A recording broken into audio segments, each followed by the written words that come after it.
Welcome YouTubers to the very first episode of Berowra Bush Honey.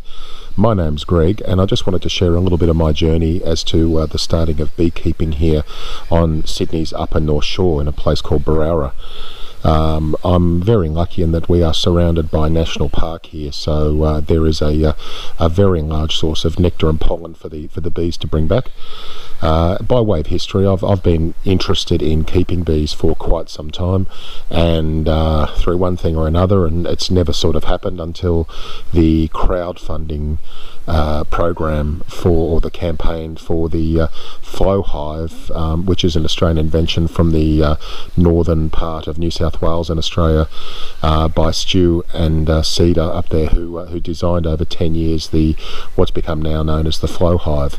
And whilst there's a number of copies around and more coming onto the market all the time, I've got the original here, and I'll run you through some of the other equipment that I've also purchased. But you'll see from what's in front of you that I've got 3 hives, 2 of which are currently operating. The hive there in the centre, I'm just waiting to get that sorted and to get some bees, but I will be doing some bee breeding here as we get into the warmer months. So if I and also maybe trying to attach or attract a swarm to the hive. So obviously it's not going to happen there, but I've just got the hive out ready to go.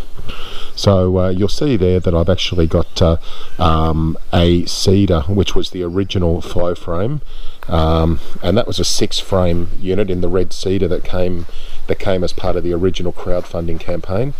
That for the first time is now starting to get some bees actually moving up into the super, and I'll get you some video of that a little bit later on, or you might see a little bit through the frame now.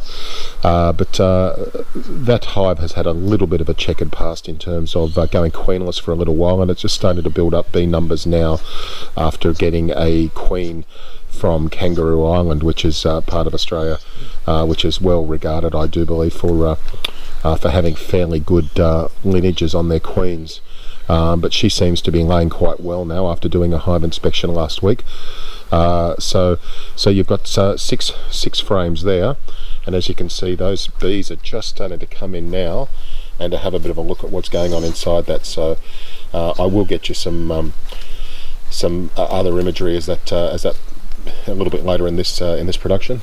Obviously the center hive's not operating, and this is my other flow hive.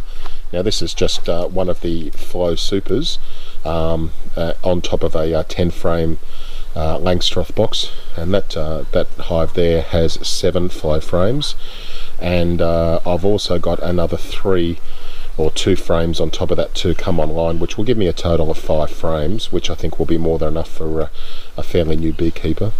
So I'm pretty lucky here. I've got a setup which is down the bottom of my garden. I've got quite a large garden here, so there's plenty of bees and plenty of room for the bees to come and go. They don't seem to disturb anyone. The hives are right down the bottom of my garden, and I've got around about 1/3 of an acre, which is about 1,200 square metre block here, which is 20 metres wide by about 60 metres deep. So I'm trying to plant the area out here to be reasonably bee friendly. So there's a lot of photinias around, and also the landscaper has put in some agapanthus, which aren't probably the greatest, but I will be putting in some other plants. You'll see that I've also potted some plants here right near the hive for the bees to have a nectar source. There's a mixture of different sort of lavenders and other flowering plants there, which I've been assured are all reasonably bee friendly.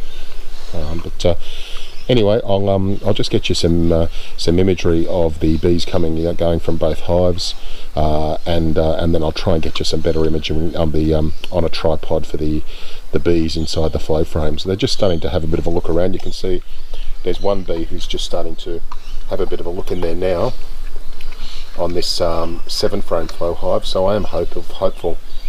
Even though we're fairly late in the season here in Australia, it's we are currently pushing up towards the end of April, which is well into our autumn or our fall here.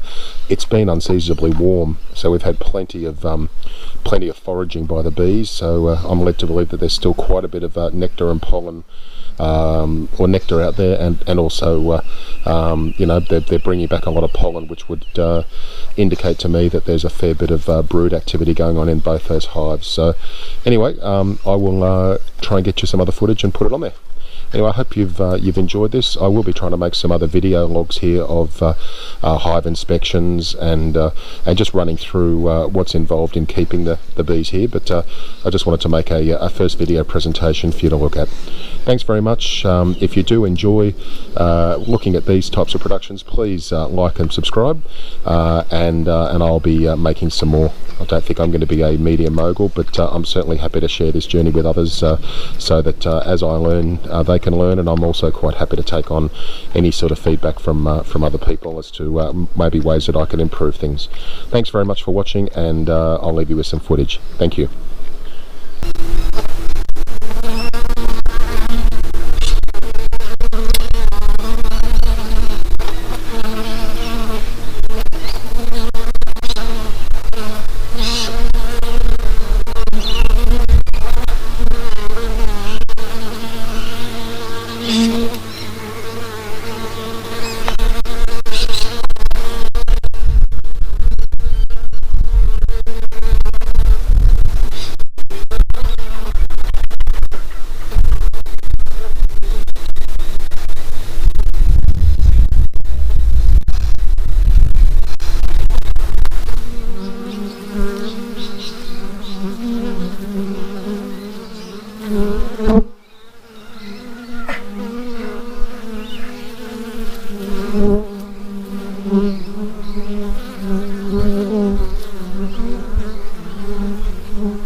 See that I don't actually have a hive reducer on this this colony. They've been a very strong colony, and there's been no real issues there with robbing. The security's been fairly effective. You can see them at the front of the hive now, just checking the bees as they go in and forcing the other ones off. So this hive, as I said, it's been very strong, and I've been really happy with the way that it's going, and considering we're in autumn now, the bee population is increasing, the queen in there is very active and doing her job very well.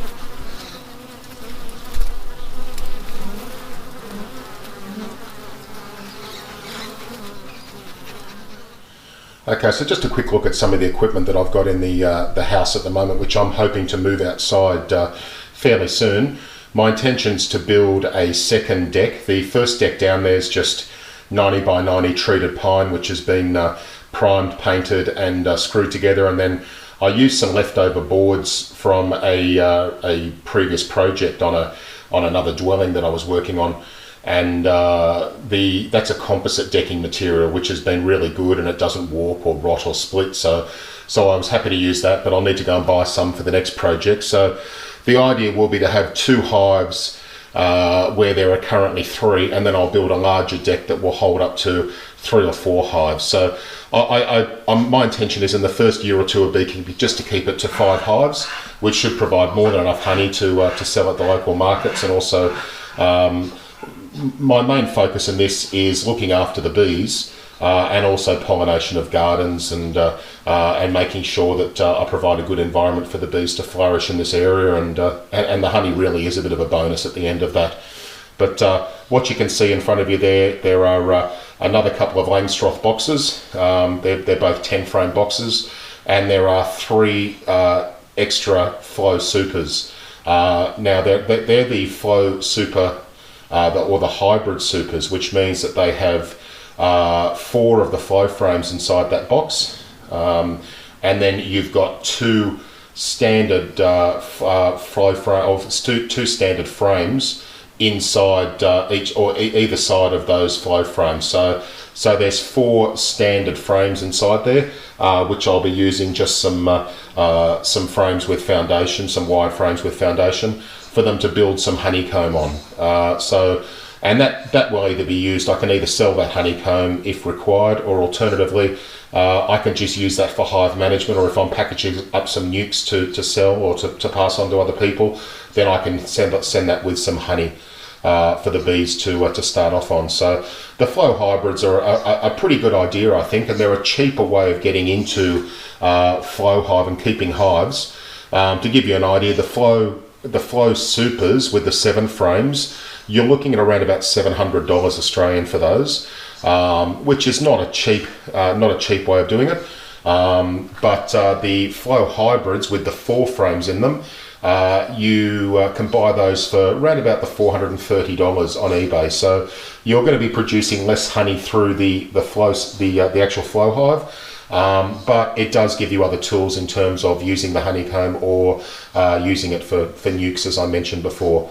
So what you can see there, those boxes, the colourful boxes there, they're my mini nukes, which I'll be using for queen rearing. So hopefully in spring I'll be getting a few swarm cells or supersedure cells inside those frames that are down in the existing hives, and I will be able to use those and take some of the bees out of the hive to rear some extra queens, so that I'll be able to fill these hives up. So that's pretty much where I'm at the moment. Fairly much in its infancy stage, but I can thoroughly recommend beekeeping to anyone who's even got a balcony that they can put a small hive on. It's a fantastic way to look after the bees. It's a fantastic way to look after the environment, and it is amazingly relaxing to just get down there into the hives and work very slowly. And just to understand just to how amazing bees are, and how they fit into supporting nature, but also supporting us here. So I hope you've enjoyed the first instalment of Berowra Bush Honey. I will be making some more, and obviously as time goes on, I'll be taking some videos of the queen breeding and other activities around the hives. So thanks very much for watching, and I will speak to you later. Bye bye.